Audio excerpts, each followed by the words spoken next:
Коммунальное государственное учреждение, средняя школа номер 14, станция Бескуль с дошкольным мини-центром. Психологическая подготовка к ЕНТ. Педагог-психолог Алимханова Балым. Как подготовиться психологически? Для того, чтобы в кризисной ситуации не терять головы, необходимо не ставить перед собой сверхзадач для достижения сверхцелей. Не стоит дожидаться, пока ситуация станет катастрофической. Начинай готовиться заранее, понемногу, по частям, сохраняя спокойствие. Если очень трудно собраться с силами и мыслями, постарайся запомнить сначала самое легкое, а потом переходи к изучению трудного материала.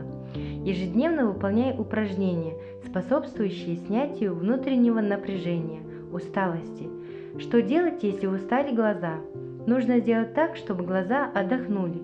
Выполни 2 любых упражнения. Первое. Посмотри попеременно вверх-вниз 25 секунд, влево-вправо 15 секунд. Третье. Напиши глазами свое имя, отчество, фамилию. Четвертое. Нарисуй квадрат, треугольник сначала по часовой стрелке, потом в противоположную сторону.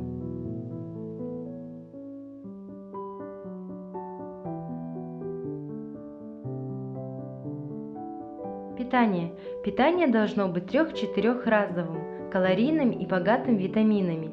Рацион должен быть привычным. Употребляйте в пищу грецкие орехи, молочные продукты, рыбу, мясо, овощи, фрукты, шоколад, но перед ЕНТ не следует наедаться. Место занятий. Первое. Организуй правильно свое рабочее пространство. Поставь на стол предметы или картинку в желтой или фиолетовой тональности, поскольку эти цвета повышают интеллектуальную активность. Второе. Заведи на стены календарь, где будете отмечать свои успехи в учебе и где будет наглядно видно, сколько времени осталось до ЕНТ. Как запомнить большое количество материала? Повторяй материал по вопросам. Вначале вспомни и обязательно запиши все, что знаешь. И лишь затем проверь правильность дат, основных фактов. Читая, выделяй главные мысли. Это опорные пункты ответа. Научись составлять краткий план ответа отдельно на каждый вопрос на маленьких листочках. В последний день просмотри листочки с кратким конспектом. Некоторые закономерности запоминания. Первое. Если работаешь с 2 материалами, большим и поменьше, разумно начинать с большого. Второе. Лучше учить с перерывами, чем подряд. Лучше понемногу, чем сразу.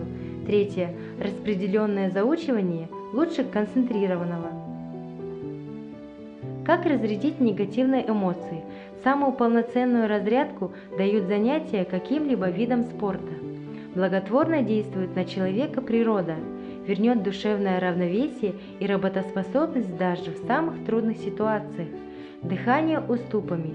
3-4 коротких выдоха подряд, потом столько же коротких вдохов. Смотреть на ночное небо, на облака, послушать расслабляющую музыку. Поведение до и в момент ЕНТ. Первое. За день до начала экзамена постарайся ничего не делать. Второе. Перед экзаменом обязательно хорошо выспись. Третье. Успокойся. Скажи себе несколько раз «Я спокоен, я спокойна». Четвертое. Приведи в порядок свои эмоции, соберись с мыслями. Пятое. Подумай о том, что у тебя все получится. Шестое. Постарайся сосредоточиться. Читай задание до конца, торопись не спеша. Седьмое. Просмотри вопросы и начни с тех, в ответах на которые ты не сомневаешься. Восьмое. Оставь время для проверки своей работы, хотя бы для того, чтобы успеть пробежать глазами и заметить явные ошибки. Девятое.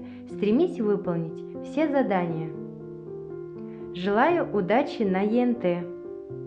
Спасибо за внимание.